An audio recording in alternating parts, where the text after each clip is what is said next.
शेतकऱ्यांच्या विविध मागण्यांसाठी शेतकऱ्यांनी महामार्गावर टायर जाळून 2 तास कनेरगाव जिंतूर महामार्ग रोखला. हिंगोली जिल्ह्यात मागील वर्षी खरीप हंगामात अतिवृष्टी पावसाने शेतातील खरीप, सोयाबीन आणि इतर पिकांचे अतोनात नुकसान झाले. नुकसान भरपाईपोटी राज्य सरकारने 31,628 कोटीचं पॅकेज जाहीर केलं.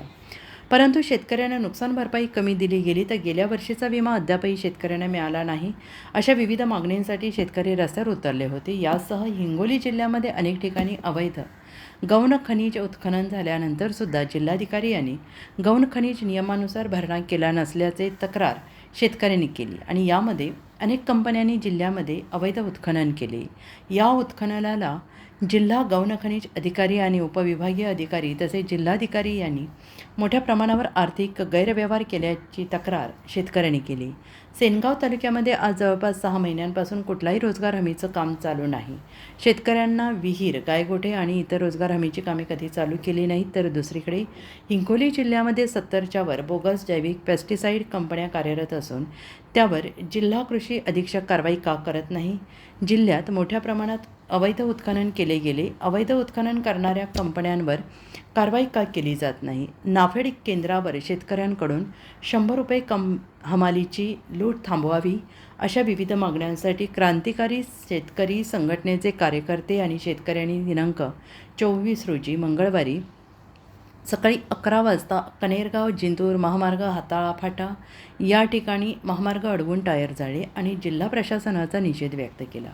या रास्ता रोको आंदोलन क्रांतिकारी शेतकरी संघटनेचे मराठवाडा अध्यक्ष गजानन कावरखे, जिल्हाध्यक्ष नामदेव पतंगे, सतीश इडोळे, प्रवीण मते, संतोष रोडकर, अशोक कावरखे यांच्यासह अनेक शेतकरी रास्ता रोको आंदोलनात सहभागी झाले. जोपर्यंत आमच्या मागण्या पूर्ण होणार नाही तोपर्यंत रास्ता रोको आंदोलन सुरू राहील असा पवित्रा शेतकऱ्यांनी घेतला. यावेळी सेनगाव पंचायत समितीचे गटविकास अधिकारी माधव कोकाटे, तहसीलदार सर्वोदय, विमा कंपनी, कृषी अधिकारी, महसूल अधिकारी, पोलीस प्रशासन अधिकारी यांनी मध्यस्थी करत शेतकऱ्यांना समजावण्याचा प्रयत्न केला आणि उपस्थित अधिकाऱ्यांनी लेखी आश्वासन दिल्यानंतर शेतकऱ्यांनी आंदोलन मागे घेतले. या आंदोलनात कोणताही अनुचित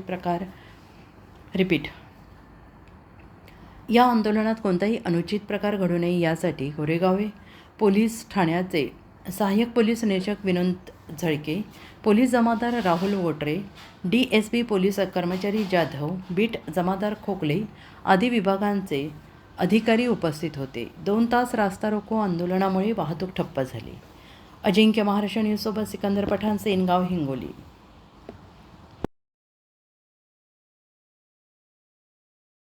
करण्याची वेळ या जिल्ह्याच्या जिल्हाधिकाऱ्यांनी आणि या जिल्ह्याच्या कृषी अधिकाऱ्याने आणलेली आहे. या जिल्ह्यामध्ये मुरमाचं अवैध उत्खनन होते.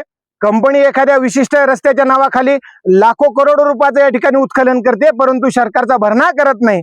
या जिल्ह्यामध्ये बोगस औषध कंपन्या कार्यरत आहेत. जिल्ह्याचे कृषी अधिकारी कार्यवाही करायला तयार नाहीत. या जिल्ह्यामध्ये शेतकऱ्यांच्या विहिरी चोरीला जातात, गायगोठ्यांचे कामं होत नाहीत, गायगोठे चोरीला जातात. त्यांच्यावर पंचायत समितीच्या बीडीओवर कुठल्या प्रकारची कार्यवाही होत नाही. आणि महाराष्ट्राच्या मुख्यमंत्र्यांनी जेव्हा आमचं पीक वाहून गेलं होतं, आम्हाला अतिवृष्टी झाली होती, तेव्हा महाराष्ट्राच्या मुख्यमंत्र्यांनी सांगितलं होतं की आम्ही शेतकऱ्यांना त्या ठिकाणी नुकसान भरपाईपोटी 32,000 कोटींचं पॅकेज देतो. त्याच्यातलेच पैसे अजून मिळाले नाहीत. तसंच शेतकऱ्यांना पीक विमा देतो, अजून दमडी आमच्या शेतकऱ्यांच्या खात्यावर आले नाही. मग तुम्ही आम्हाला पैसे देणार कधी? आमच्या शेतकऱ्यांच्या आज रोजी दिवसाला 7 ते 8 शेतकरी आत्महत्या करतायत. म्हणजे दर दिवसाला 50 शेतकऱ्यांनी आत्महत्या केल्यावर तुम्हाला आमच्या शेतकऱ्यांना पैसे द्यायचे का? म्हणून या सगळ्या गोष्टींचा या महाराष्ट्राच्या मुख्यमंत्र्यांना विसर पडला. अधिवेशन चालू आहे पण एक शब्दही बोलायला तयार नाहीत. हे छोटे पैसे स्वतःचे खाऊन यांनी त्या ढोंगी बाबाच्या नादाला लागून करोडो रुपये कमावले, करोडो रुपये इकडे तिकडे घातले, परंतु शेतकऱ्यांचा पीक विम्याचा विसर पडला. शेतकऱ्यांना फसवी कर्जमाफी दिली. अरे 2 लाखाच्या कर्जमाफीत 10 ते 25% शेतकरी बसणार नाहीत. शेतकऱ्यांना द्यायची असेल तर सरसकट कर्जमाफी द्या, तो शब्द तुम्ही दिला होता.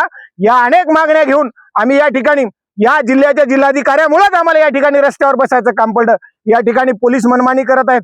पोलिसांनाही आमची विनंती आहे, पोलिसांचं आमचं कुठल्या प्रकारचं वांधन नाही, कुठल्या प्रकारचं वैर नाही. आमचं भांडण हे सरकारशी आहे, या जिल्ह्याच्या जिल्हाधिकाऱ्याशी आहे. का तर ते अन्याय करत आहेत. पोलिसांनी या ठिकाणी आमच्या अंगावर येऊ नये. पोलिसांनी जर वेळ प्रसंगी लाठीचार्ज केला, गोळीबार जरी केला, तरी आम्ही या ठिकाणावर जोपर्यंत या ठिकाणाचे जे काय अधिकारी येतं ते अधिकारी येणार नाहीत, हे मार्गी लावणार नाहीत, तोपर्यंत आम्ही या ठिकाणावर उठणार नाही. जे होईल ते होईल. शेतकऱ्यांच्या रक्ताचे पाठ व्हायले तरी हरकत नाही, परंतु शेतकरी हा रास्ता रोको सोडणार नाही. हिंगोली जिल्ह्यामध्ये भ्रष्टाचाराचा काळोख झालेला आहे. इथला अधिकारशाही जुलूमशाही झालेली आहे. इथले प्रशासनातले जिल्हाधिकारी असतील, उपविभागीय अधिकारी असतील, तहसीलदार असतील, यांनी कोळशांनी हात यांचे काळे झालेले आहेत. पैशांनी यांचे तोंड दाबले गेलेले आहेत. गौण खनिज हजारो कोटी रुपयांचं जिल्ह्यामध्ये उत्खनन झालं. जिल्ह्याचा जिल्हाधिकारी बोलला नाही, एकही अधिकारी या ठिकाणी बोलायला तयार नाही. आणि नाफेड केंद्रावर या ठिकाणी शेतकऱ्यांची लूट चालू आहे. मात्र डीएमओ येऊन पाहायला तयार नाहीत, जिल्ह्याचे जिल्हाधिकारी येऊन पाहायला तयार नाहीत. आणि पीक विमा तर 6 महिन्यापूर्वी जाहीर झाला होता. मग शेतकऱ्याला तोंडाला पानं पुसण्याचं काम या राज्याच्या मुख्यमंत्र्यांनी आणि हिंगोली जिल्ह्याच्या जिल्हाधिकाऱ्यांनी केलेलं आहे. जोपर्यंत इथं येऊन ते आमच्या मागण्या मान्य करणार नाहीत, आम्ही तोपर्यंत रस्त्यावरून उठणार नाही. सरकारनं 2 लाख तोतांड अरे 4-4, 5-5 लाख रुपये कर्ज झालं. लाज वाटायला पाहिजे होती देवेंद्र फडणवीसला 2 लाख रुपये शेतकऱ्याला द्यायला. अरे काय आम्ही भिकारी आहेत का? अरे आम्ही सदन शेतकरी आहेत. एका दाण्याचे 1000 दाणे करणारे इमानदार शेतकरी आहेत. आम्ही काय तुमच्यासारखे भ्रष्टाचारी खरंच बाबाच्या खाली जाणारे थोडेच आहेत. आम्ही 2 लाख रुपये तुम्हाला देऊ, आम्हाला 2 लाख रुपये कर्जमाफी मान्य नाही. जोपर्यंत कर्जमाफी सुद्धा शेतकऱ्याची सरसकट होणार नाही, आम्ही लढा सोडणार नाही.